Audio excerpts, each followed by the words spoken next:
Hello kids, तो कैसे हैं आप लोग? आई होप आप लोग सब बहुत अच्छे होंगे। आज हम अपनी क्लास को कंटिन्यू करते हैं और जीओसी का नेक्स्ट टॉपिक हम लोग स्टार्ट करने वाले हैं। पिछली क्लास में हमने बॉन्ड फिजन के बारे में पढ़ा था, बॉन्ड ब्रेकिंग, कि बॉन्ड कितनी तरीके से ब्रेक हो सकता है। एक तो वो होमोलिटिक तरीके से ब्रेक हो सकता है, दूसरा हेटेरोलिटिक तरीके से ब्रेक हो सकता है। अब होमोलिटिक फिजन की जब हम बात करें तो उसके अंदर हमारे पास फ्री रेडिकल्स ऑब्टेन होते हैं, और जब हम अगर हेटेरोलिटिक फिजन की बात करें तो उसमें हमारे पास आयंस प्रोड्यूस होते हैं। अब आज की क्लास में हम लोग इलेक्ट्रॉनिक डिस्प्लेसमेंट इफेक्ट के बारे में पढ़ने वाले हैं। क्या पढ़ने वाले हैं हम लोग? बताइए। इलेक्ट्रॉनिक डिस्प्लेसमेंट इफेक्ट के बारे में पढ़ने वाले हैं।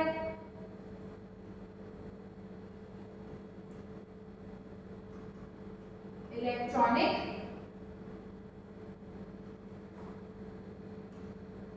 डिस्प्लेसमेंट इफेक्ट, ठीक है। अब इस नाम को सुन के या देख करके कुछ तो समझ में आ रहा होगा आपको कि हम लोग क्या पढ़ने वाले हैं। बेसिकली यहाँ पे कुछ इलेक्ट्रॉन से रिलेटेड बात होने वाली है, उसका डिस्प्लेसमेंट। फिजिक्स में कुछ तो पढ़ा था हमने, डिस्टेंस, डिस्प्लेसमेंट, कुछ तो ऐसा होता है ना, ठीक है। तो मतलब इलेक्ट्रॉन्स के मूवमेंट या उनके डिस्प्लेसमेंट से कोई इफेक्ट प्रोड्यूस होगा जिसको हम यहाँ पे पढ़ने वाले हैं, ठीक है। तो हम क्या डेफिनेशन लिख सकते हैं या क्या बोल सकते हैं इलेक्ट्रॉनिक डिस्प्लेसमेंट इफेक्ट को? Effect caused due to effect caused due to movement, या फिर हम लोग बोल सकते हैं theoretical movement of electrons। हम लोग क्या बोल सकते हैं कि जो इफेक्ट इलेक्ट्रॉन्स के थियोरेटिकल मूवमेंट की वजह से आया है उसको हम इलेक्ट्रॉनिक डिस्प्लेसमेंट इफेक्ट बोलते हैं। अब अगर मैं बात करूं तो ये इलेक्ट्रॉनिक डिस्प्लेसमेंट इफेक्ट हमें कहाँ दिख सकता है? भाई वही तो दिखेगा ना जहाँ पे इलेक्ट्रॉन्स प्रेजेंट होंगे। जहाँ इलेक्ट्रॉन्स होंगे ही नहीं वहाँ कैसे दिखेगा? कहाँ होते हैं इलेक्ट्रॉन्स? अगर मैं बात करूं तो सिग्मा बॉन्ड में हो सकते हैं, दूसरा पाई बॉन्ड में हो सकते हैं, तीसरा कहाँ हो सकते हैं? लोन पेयर ऑफ इलेक्ट्रॉन्स में हो सकते हैं। लिख लेना इसको, सिग्मा में हो सकते हैं, पाई में हो सकते हैं, या फिर लोन पेयर ऑफ इलेक्ट्रॉन्स में हो सकते हैं। ठीक है, ये बात समझ में आई? ठीक है ना। ये हमने देखा कि इलेक्ट्रॉनिक डिस्प्लेसमेंट इफेक्ट बेसिकली होता क्या है। अब अगर मैं बात करूं कि ये इफेक्ट कितने तरह के हो सकते हैं, तो हमारे पास दो तरीके के इफेक्ट्स होते हैं। पहला हमारे पास होता है क्या?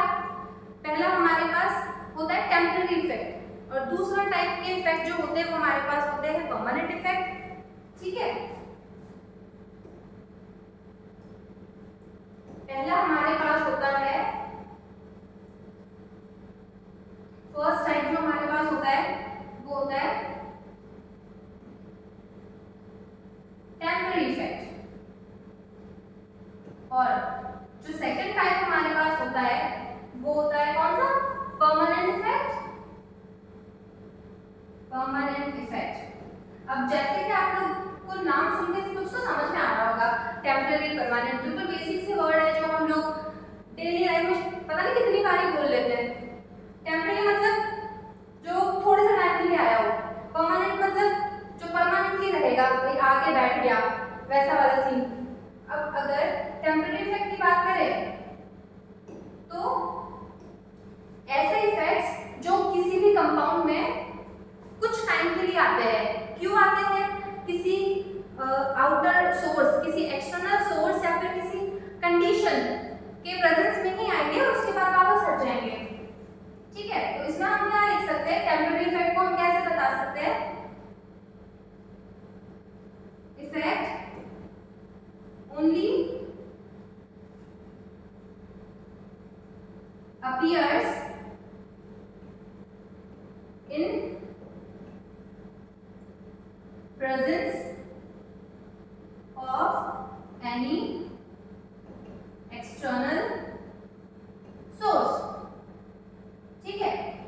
है हमारे टेम्पररी इफेक्ट। परमानेंट क्या है? जो कंपाउंड में हमेशा रहेंगे, चाहे कोई कंडीशन हो या ना हो, वो किसी चीज पे डिपेंड नहीं करेंगे। एग्जिस्ट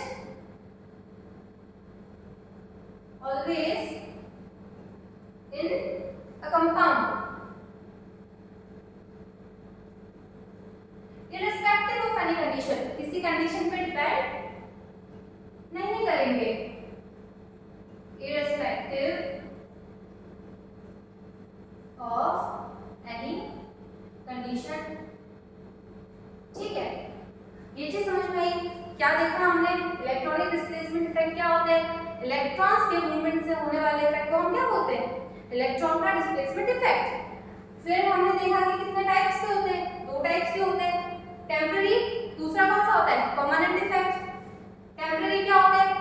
जो कि किसी एक्सटर्नल सोर्स या किसी दूसरी कंडीशन की वजह से किसी कंपाउंड में आते हैं, और अगर वो सोर्स हटा दिया जाए या फिर वो कंडीशन हटा दी जाए तो वो चले जाएंगे, वो नहीं शो होंगे। लेकिन परमानेंट इफेक्ट जो होते हैं वो हमेशा ही रहेंगे किसी भी कंपाउंड में, ठीक है। ये देख लिया। अब हम अपनी नेक्स्ट स्लाइड पे चलते हैं, नेक्स्ट बात करते हैं आगे। हमने देखा परमानेंट इफेक्ट, ठीक है। परमानेंट इफेक्ट हमने देखा क्या होते हैं। अब कौन कौन से होते हैं या कितने टाइप्स के होते हैं उस पर बात करते हैं।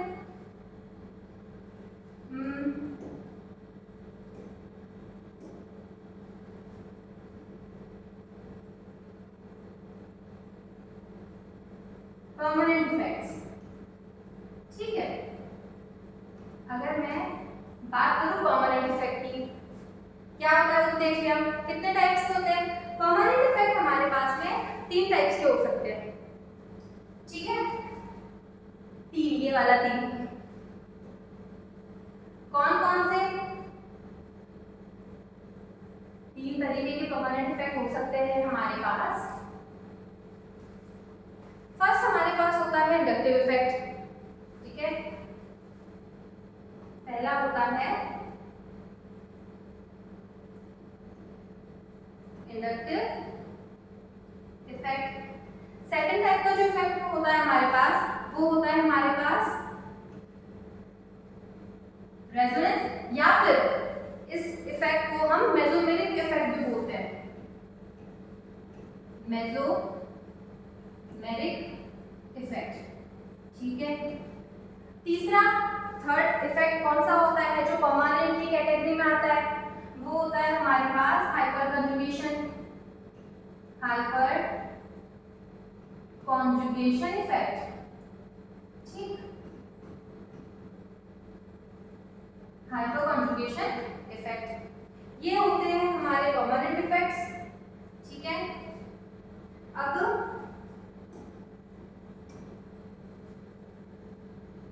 अगर मैं बात करूं कि इनमें हम क्या क्या पढ़ेंगे, ऐसे थोड़ा बहुत देख लेते हैं कि इसमें हम क्या क्या पढ़ने वाले हैं। डीप में तो हम पढ़ेंगे ही, इसको डिटेल इसका देखेंगे। अगर मैं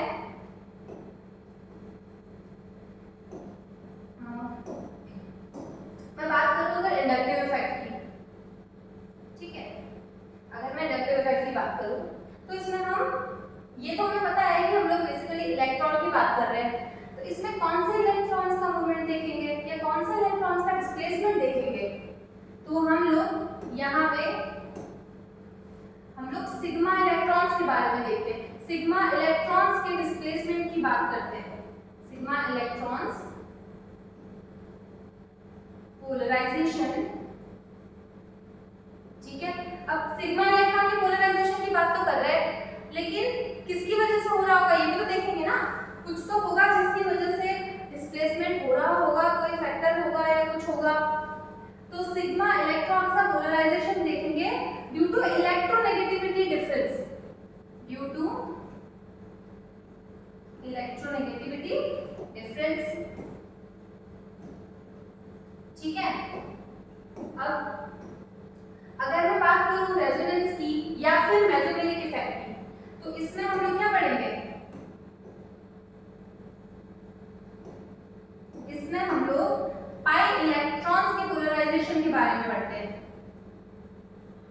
पाई इलेक्ट्रॉन्स के पोलराइजेशन के बारे में पढ़ेंगे। अब किसकी वजह से पढ़ेंगे? पाई इलेक्ट्रॉन्स का अगर पोलराइजेशन हो रहा है तो यहाँ पे हम ड्यू टू p या फिर d ऑर्बिटल,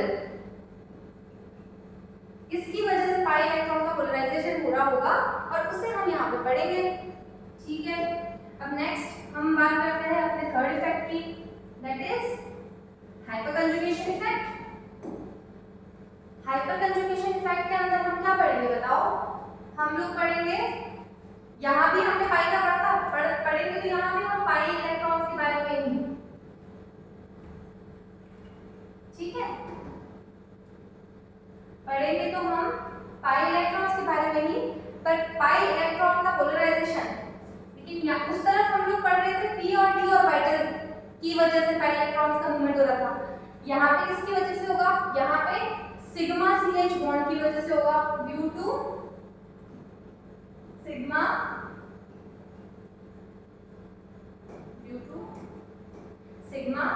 CH बॉन्ड। ठीक है, हमने एक थोड़ा सा ऐसे देख लिया, ब्रीफ देख लिया कि हमको क्या पढ़ना है इस चैप्टर में। ठीक है, अब अगर मैंने पिछली स्लाइड में बताया था कि परमानेंट और टेम्पररी दो तरह के इफेक्ट्स होते हैं, तो हम टेम्पररी को देख लेते हैं। मैं अगर बात करूं टेम्पररी इफेक्ट्स की, ठीक है, मैं अगर बात करूं टेम्पररी इफेक्ट्स की, टेम्पररी इफेक्ट्स क्या होते हैं?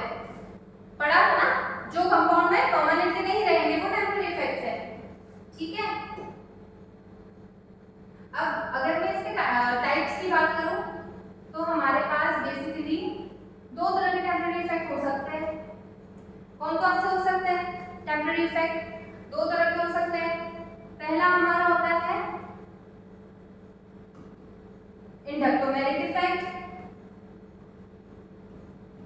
Inductomeric effect. दूसरा टाइप क्या होता है इसका? दूसरा टाइप हमारा होगा इलेक्ट्रोमेरिक इफेक्ट, इलेक्ट्रोमेरिक इफेक्ट। ठीक है, अब क्या होते हैं थोड़ा बहुत देख लेते हैं। इंडक्टोमेरिक इफेक्ट जो होता है, जिस तरीके से हमने परमानेंट इफेक्ट में बात करी थी कि हम लोग इंडक्टिव इफेक्ट में सिग्मा इलेक्ट्रॉन का पोलराइजेशन देखते थे, सिमिलरली इसमें भी हम लोग सिग्मा इलेक्ट्रॉन्स का पोलराइजेशन ही देखते हैं।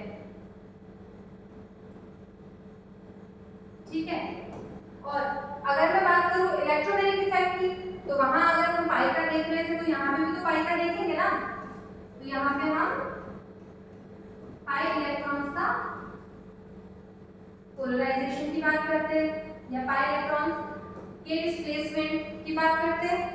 ठीक है, ये हमने देख लिया अबाउट टेम्पररी इफेक्ट्स। अब हमने परमानेंट इफेक्ट देख लिए, टेम्पररी इफेक्ट देख लिए। अब मैं डिटेल में हम लोग इंडक्टिव इफेक्ट से शुरू करते हैं, है ना, हम लोग इफेक्ट समझने हैं, हम लोग शुरू करते हैं इंडक्टिव इफेक्ट से।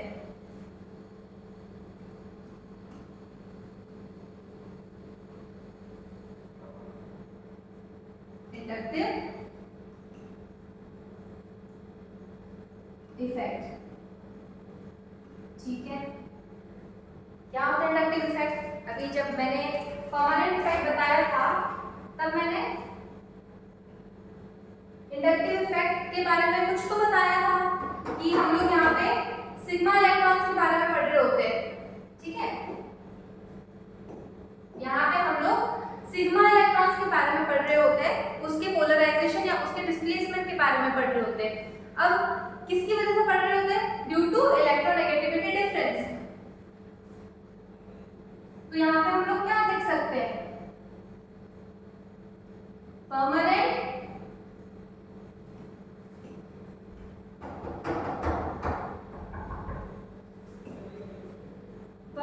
Displacement of sigma electrons, permanent displacement of sigma electrons due to, क्या बोलेंगे? Permanent displacement of sigma electrons, किसकी वजह से? Due to electronegativity of attached atom और due to electronegativity of attached atom और ग्रुप, किससे attached होगा? To carbon. इसमें हम लोग एग्जांपल ले लेते हैं, जैसे कि मैं बात करूं इस कंपाउंड की, तो अब हम लोग एक एग्जांपल से इस चीज को समझने की कोशिश करते हैं कि इंडक्टिव इफेक्ट बेसिकली क्या होता है। ठीक है, जैसे मैंने ये लिया कार्बन और एक कार्बन का कंपाउंड लिया जहां पे एक एटम और ग्रुप अटैच्ड है। ठीक है,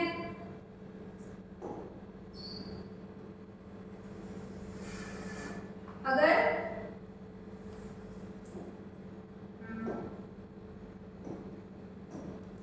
मैं यहाँ पे बात करूं कि ये एटम और ग्रुप क्या कर सकता है, अगर ये ज्यादा इलेक्ट्रोनेगेटिव है या कम इलेक्ट्रोनेगेटिव है वो तो हम बाद में पढ़ेंगे किसके टाइप्स में।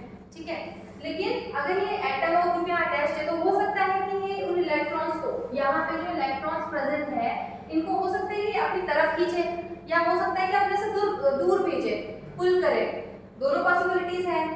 ठीक है, हम किससे चेक करेंगे, मतलब रेफरेंस क्या होगा हमारा?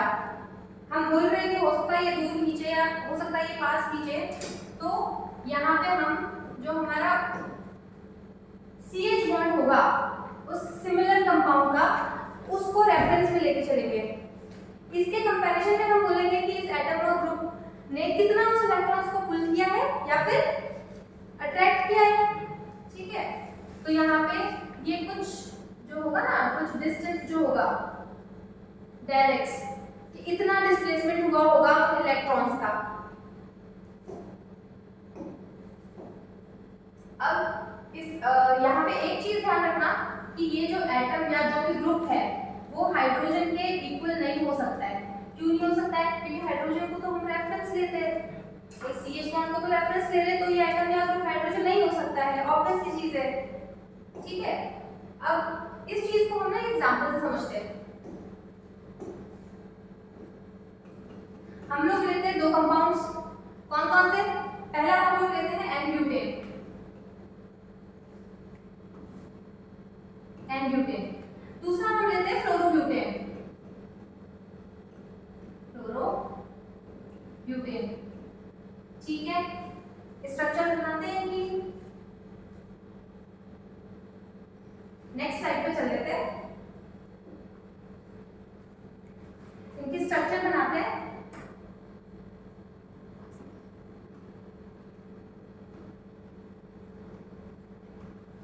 ये क्या है हमारा? एन-ब्यूटेन है। ठीक है, अब बनाते हैं फ्लोरोब्यूटेन को।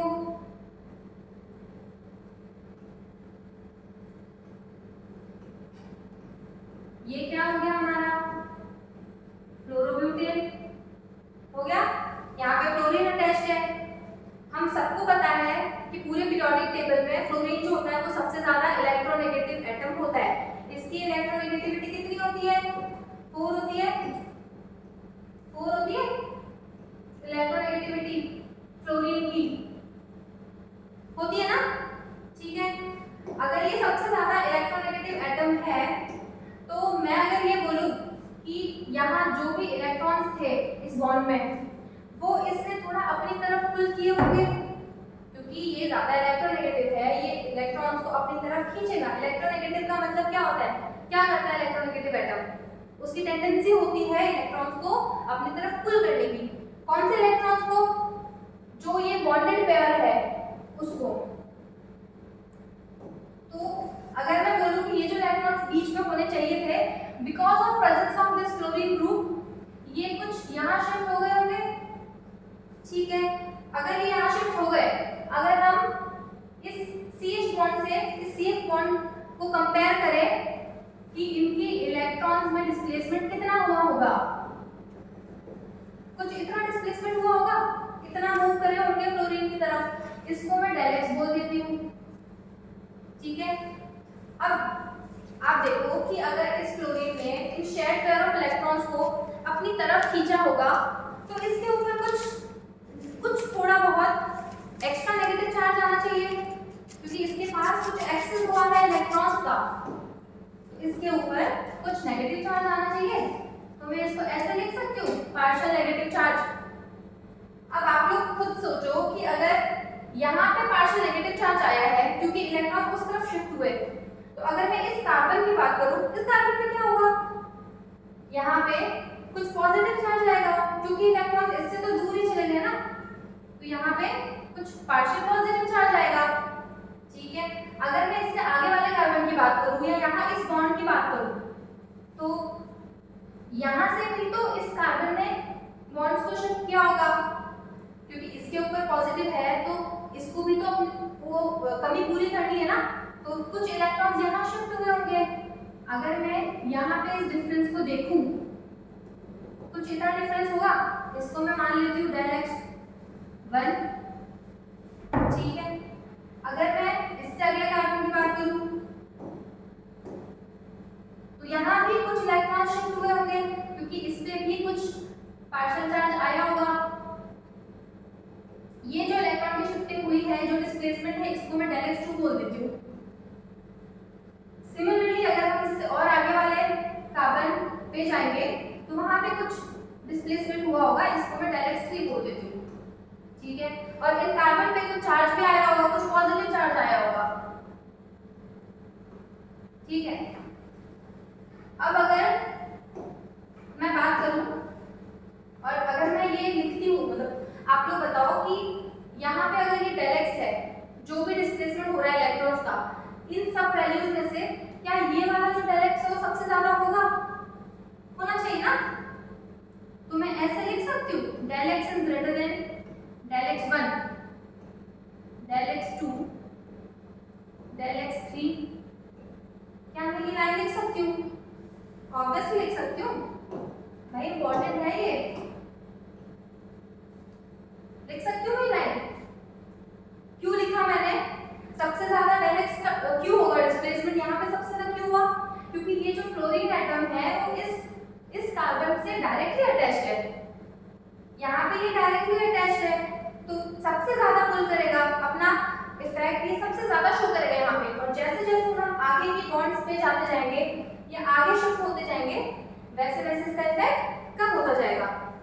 ठीक है, अब मैं यहाँ पे एक पॉइंट और लिख सकती हूँ, क्या? अगर मैं इन चार्जेस की बात करूँ, अगर मैं बात करूँ किसी भी कंपाउंड का नेट चार्ज क्या होता है? 0 होता है। कोई भी कंपाउंड ओवरऑल उसका जो चार्ज होता है, नेट चार्ज होता है, वो 0 होगा। ठीक है, तो अगर मैं बात करूँ कि ये जो पॉजिटिव चार्जेस है कार्बन पे, इसको हम कुछ 1 2 3 4 नाम दे देते हैं। ठीक है, 1 2 3 4 दे देते हैं इनको। अगर मैं इनकी बात करूं, इनका जो सम होगा,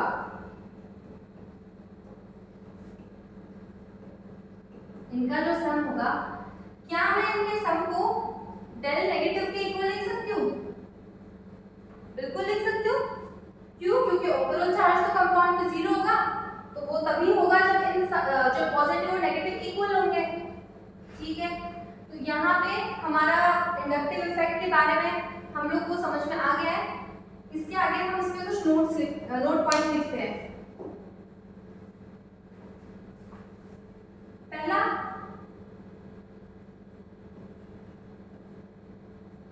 नोट है ना, पहला पॉइंट हम लोग क्या लिख सकते हैं? ये कौन से टाइप का इफेक्ट होता है? अगर मैं बात करूं, हमने देखा अभी कि ये परमानेंट टाइप का इफेक्ट होता है, परमानेंट इफेक्ट के अंदर आता है ये। तो मेरा फर्स्ट पॉइंट क्या होगा कि it is a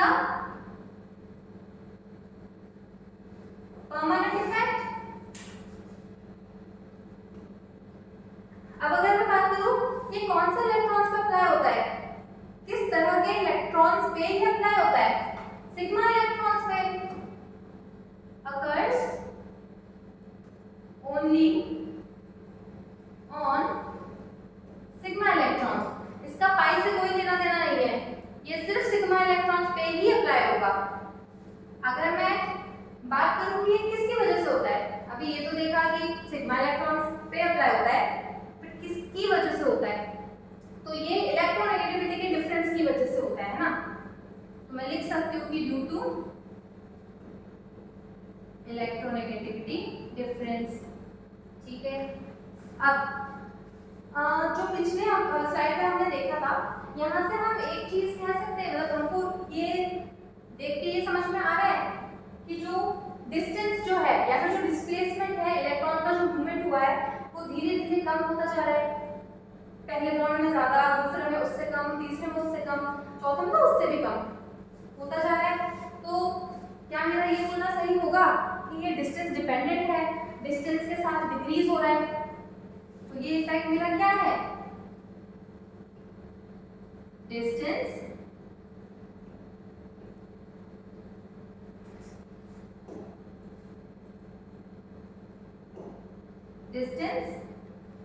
dependent effect है। ये इफेक्ट कौन सा इफेक्ट है? डिस्टेंस डिपेंडेंट, डिस्टेंस के ऊपर डिपेंड करेगा। डिस्टेंस जैसे जैसे बढ़ती जाएगी ये इफेक्ट कम होता जाएगा। ठीक है, अगर मैं बात करूं न्यूमेरिकली,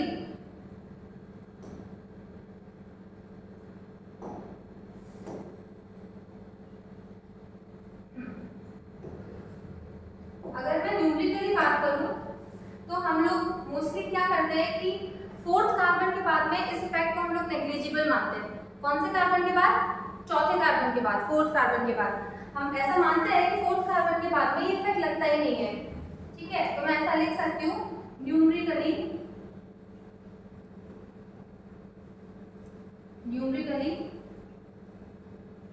फोर्थ कार्बन के बाद हम इसको ऑलमोस्ट नेग्लिजिबल मान लेते हैं कि ये ऑलमोस्ट इक्वल्स टू 0 होगा। लेकिन ये सब न्यूमेरिकली है। अगर मैं थ्योरेटिकल की बात करूं, जब हम थ्योरेटिकली ऑर्गेनिक में सॉल्व करते हैं क्वेश्चन और इंडक्टिव इफेक्ट देखते हैं, तो उस केस में हम फिफ्थ या सिक्स्थ कार्बन तक भी जा सकते हैं, आप उसका इफेक्ट चेक कर सकते हैं। ठीक है, अब एक पॉइंट और, ये जो इफेक्ट है ये अगले बॉन्ड पे या फिर अगले कार्बन एटम पे सिर्फ 10% ट्रांसफर होता है। इट मींस अगर 100% था तो उसका कुछ 10% ट्रांसफर हुआ, फिर उसका 10% गया, तो उस तरीके से ये डिक्रीज होता जाता है। तो आप लोग सोचिए कि फोर्थ या फिफ्थ कार्बन के बाद ये कितना कम हो जाएगा, मान ही नहीं सकते, दिखेगा ही नहीं वो। तो ऐसा हम लिख सकते हैं कि it transfers only up to 10% in next bond. यहाँ पे हमने हमारा इंडक्टिव इफेक्ट देख लिया है, उसकी डेफिनेशन देख ली, उसको समझ लिया, उसके बारे में कुछ पॉइंट्स लिख लिए, तो यहाँ से इंडक्टिव इफेक्ट तो क्लियर हो जाना चाहिए। अब आगे हम बात करेंगे कि इंडक्टिव इफेक्ट के टाइप्स कितने होते हैं। टाइप्स ऑफ इंडक्टिव इफेक्ट के बारे में बात करेंगे। इंडक्टिव इफेक्ट बेसिकली जो होता है हमारा दो टाइप्स का होता है। किस बेसिस पे होता है? हमने अपनी जब हमने इंडक्टिव इफेक्ट के बारे में पढ़ा था, यहाँ हमने देखा था कि ये जो एटम और ग्रुप है ये इलेक्ट्रॉन्स को अपनी तरफ भी खींच सकता है या फिर अपने से दूर भी भेज सकता है। ठीक है, या तो ये इलेक्ट्रॉन्स को अट्रैक्ट कर सकता है या फिर रिपेल कर सकता है, दूर भेज सकता है।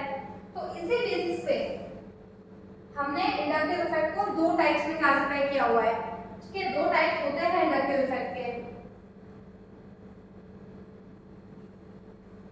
Two types. ठीक है, कौन कौन से होते हैं दो टाइप्स? अगर मैं बात करूं इंडक्टिव इफेक्ट के टाइप्स की, दो टाइप्स के होते हैं। कौन कौन से होते हैं?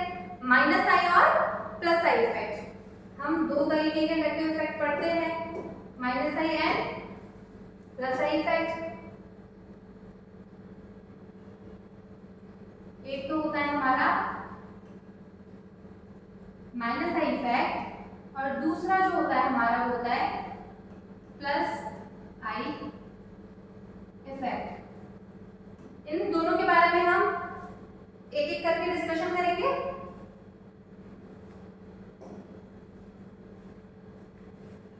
पहला हम लोग बात करते हैं माइनस आई इफेक्ट के बारे में। Now what is minus I effect? भाई हमने आई इफेक्ट तो पढ़ लिया है, क्या होता है, परमानेंट इफेक्ट है ना, हमेशा रहता है कंपाउंड में। आई इफेक्ट को कैसे डिफाइन करेंगे, क्या होता है कि अगर जो हमने अपना कंपाउंड लिया था ना, ये वाला जिससे कोई एटम या ग्रुप अटैच है, ठीक है, अगर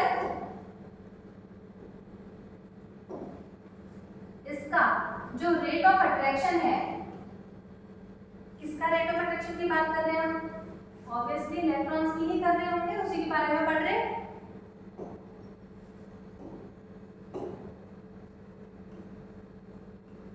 और हमारा रेफरेंस हमेशा क्या होता है, हाइड्रोजन होता है।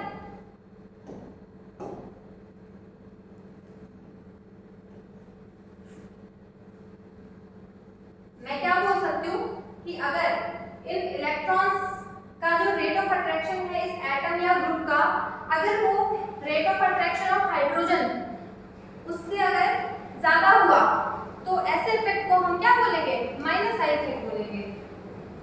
मैं इसको इस तरीके से लिख सकती हूँ कि अगर rate of attraction of atom या ग्रुप इज मोर या is higher than rate of attraction of hydrogen, तो इस इफेक्ट को हम लोग क्या बोल सकते हैं, माइनस आई इफेक्ट।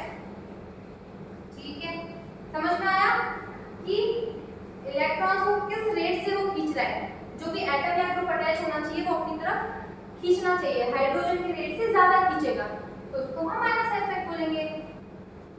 यहाँ पे हमारे पास एक सीरीज होती है, क्या हमें पता कैसे चलेगा, अगर हमें क्वेश्चंस दे दिए, जब हमारे पास मेंस या एडवांस में क्वेश्चन आता है, अगर डायरेक्टली कुछ क्वेश्चन आ गया कि इनकी इंडक्टिव इफेक्ट चेक करो, तो हम कैसे करेंगे क्वेश्चन, बताओ, हमको ये तो पता होना चाहिए किसका ज्यादा होता है किसका कम होता है, तो कुछ सीरीज होनी चाहिए हमारे पास।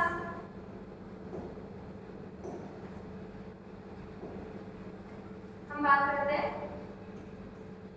माइनस आई सीरीज। ठीक है, क्या होती है ये सीरीज, कुछ एटम्स होंगे यहाँ पे, एटम्स या फिर कुछ ग्रुप्स। सबसे पहला इस सीरीज में हमारा आता है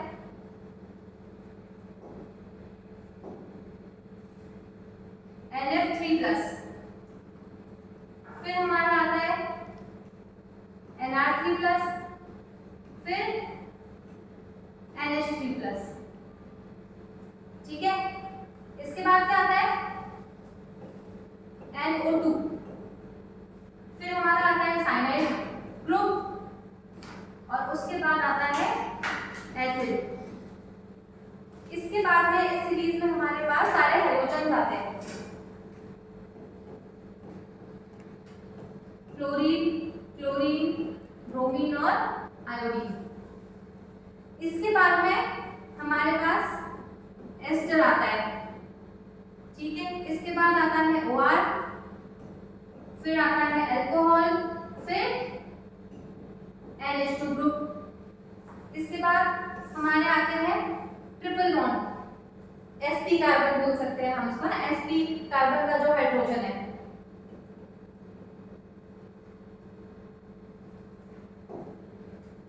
इसके बाद हमारा आता है phenyl,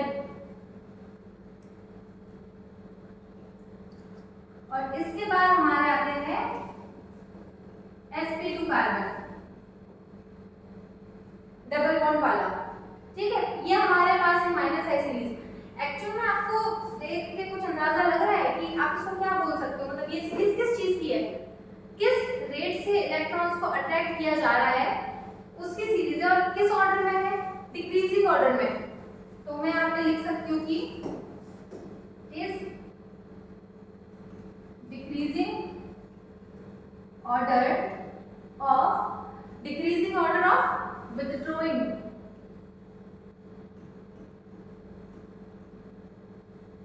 decreasing order of withdrawing, क्या withdrawing इलेक्ट्रॉन डेंसिटी,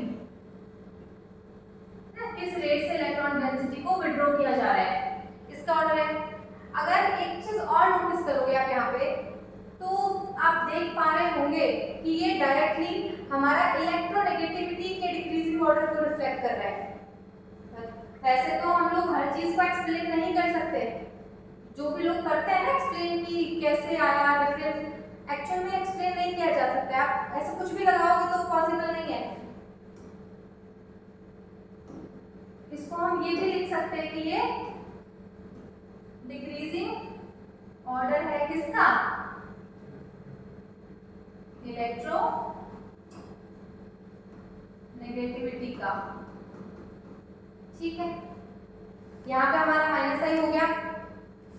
अब हम नेक्स्ट क्लास में प्लस आई के बारे में पढ़ेंगे। आज का लेक्चर हम लोग यहीं खत्म करते हैं। So it's all for today's lecture.